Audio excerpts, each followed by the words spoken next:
uma sanção à Lei 15.176 deste ano de 2025 e que reconhece a fibromialgia como uma deficiência para fins legais. Qual é o significado disso? Qual é a repercussão disso, por exemplo, quando o assunto é direito médico e da saúde? E é claro que quando o assunto é direito médico e da saúde, a gente sempre recorre ao doutor Juliano Pessoa, advogado, especialista em direito médico da saúde e uma das vozes mais respeitáveis sobre essa sanção do presidente Lula. Ela, de fato, a gente pode dizer que é um divisor de águas. Eu diria que sim, sob a ótica do território nacional.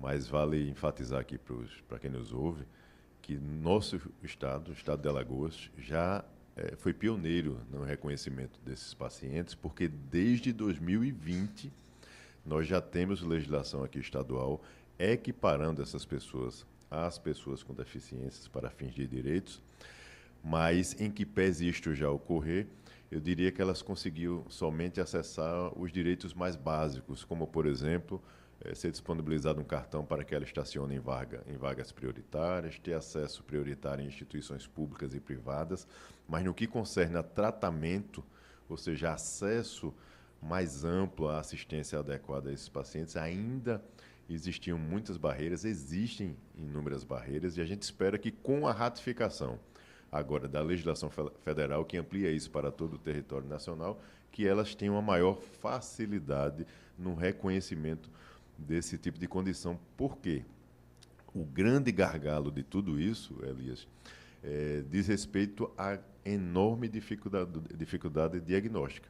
Então, ou seja, é um diagnóstico puramente clínico. Não há como um cidadão, uma cidadã se submeter a um exame objetivo e fazer essa aferição de forma objetiva. Você está ou não está com a condição.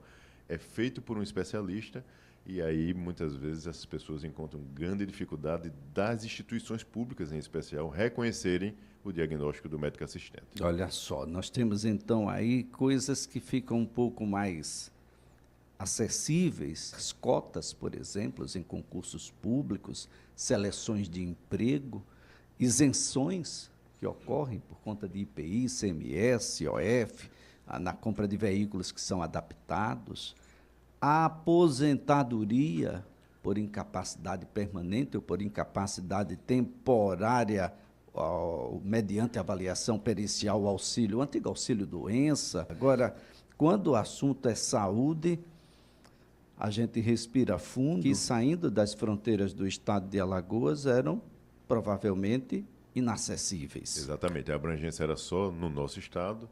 Agora, a lei federal ela ratifica, ela reitera esse posicionamento para todo o país e, a partir de janeiro de 2026, Elisa, é importante ressaltar, a lei ela trouxe um período antes de entrar em vigência plena, né, de 180 dias, então só a partir do início do ano que vem é que essas pessoas poderão reivindicar todos esses direitos.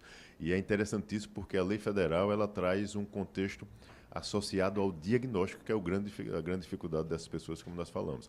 Então, ela já traz a previsão de que isso se dará por meio de uma equipe multidisciplinar, contida por médicos, psicólogos, para poder fazer uma aferição criteriosa, minuciosa, das limitações que aquela pessoa suporta no seu dia a dia por conta de dores múltiplas, né, muitas vezes sem se sentir sequer a origem dessa dor. E isso certamente terá um facilitador, porque esses profissionais naturalmente terão vínculos com a iniciativa pública, né, com os entes públicos, e certamente facilitará o acesso aos demais serviços e benefícios, como você bem ressaltou aí, a partir do momento que o diagnóstico seja ratificado pelo poder público. Bem, me vem aqui algumas dúvidas em relação ao diagnóstico.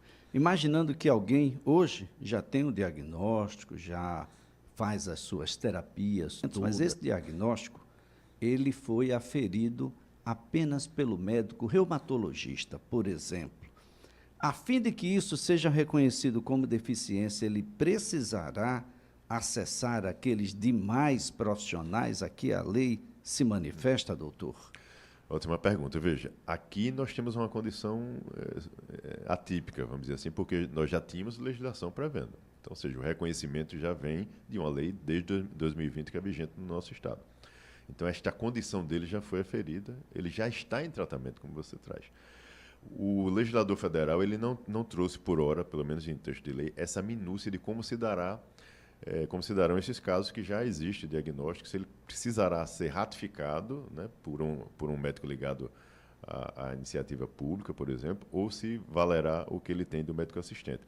Então, o legislador, nesse lapso de tempo aí de 180 dias até a lei passar a ter vigência no território nacional, pode ser que ele traga suplementação por meio de portarias ou decretos, etc., que suplementem a lei e regulamentem como é que isso se dará.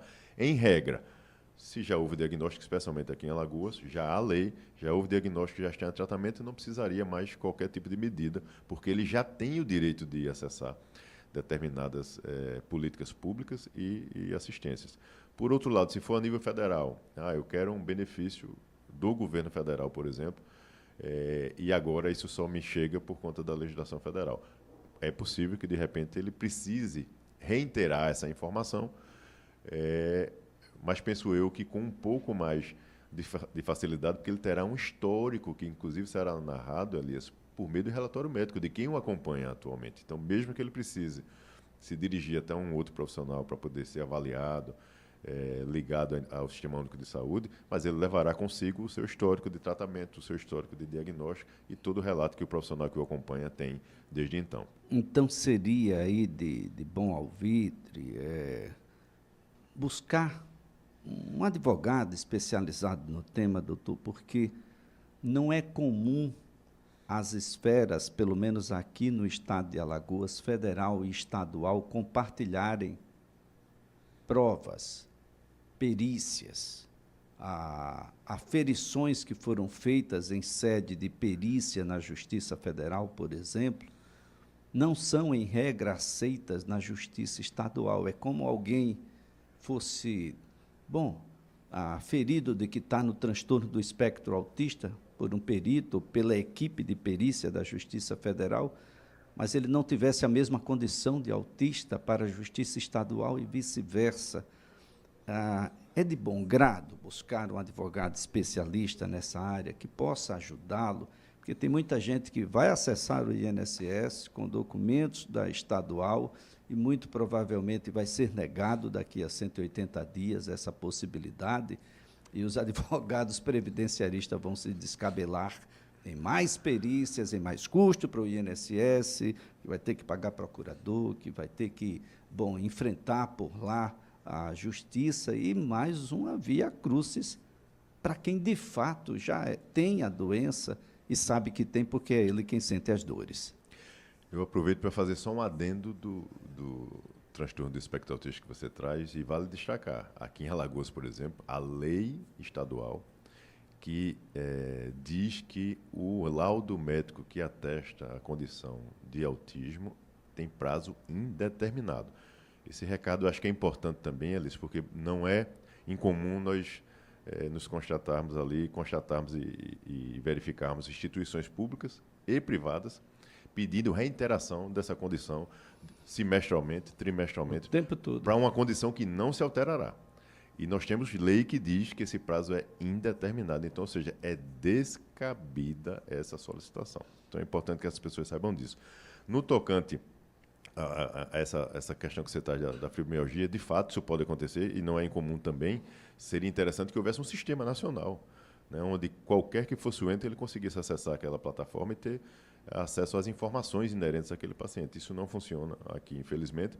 O país é um país de dimensões continentais, mas é importante que esse paciente fique acompanhando. Se houver qualquer tipo de obstáculo na sua assistência, que já vinha prestada, ou que ele está buscando, é importante, de fato, que ele busque ajuda, porque não é fácil dirimir essas questões junto aos entes. Muitas vezes se pede uma coisa em um determinado órgão, quando você se dirige a outro órgão, já pede algo distinto do que foi solicitado, e o paciente não tem, muitas vezes, sequer a capacitação do ponto de vista de instrução mesmo, educacional, para poder saber como lidar com isso. Então, teve dificuldade, teve óbice, busca ajuda, busca orientação, que, de fato, pode ser que seja necessário tomar alguma medida mais formal. Espera-se que, administrativamente, tudo isso seja acessado, é o que se busca, é o que a lei diz, e a gente espera que, de fato, lá na frente se concretize dessa forma. Doutor Juliano Pessoa, foi um prazer tê-lo aqui no CBN Maceió. Muito obrigado mesmo pelas informações e um ótimo dia. Eu que agradeço, Elias, é uma satisfação sempre.